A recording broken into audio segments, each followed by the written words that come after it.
All right, we're going to do a video on pre-season inspection on the Crossbow.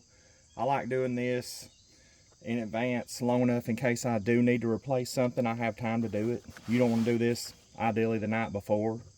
But what I normally do is I just go through and just kind of visually inspect everything, snug down, make sure all bolts, nuts, everything like that's tight. Check my caulking rope, make sure it's not frayed to the point where it might need replacing.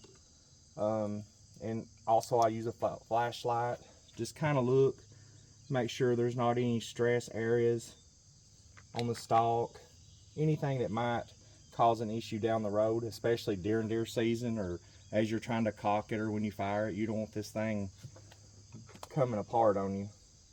What I do to check the limbs or anything that's, you know, fiberglass type material, I just use a cotton ball and I'll rub it up and down the limbs, and anything like that, you know, it catches on, I just take a closer look to make sure it's not trying to split, crack, anything like that.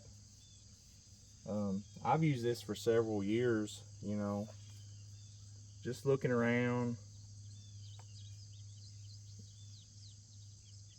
you know, because a lot of crossbows have a reputation of splitting limbs, things like that, and you just want to make sure that's not going to happen, you know.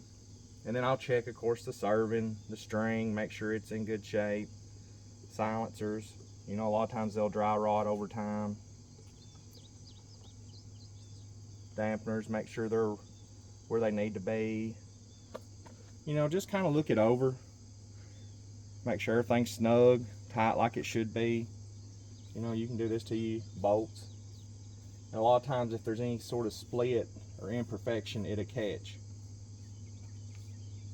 And then once I do that, of course, I'll put some wax on the string, you know, just your typical stuff you do before you get started.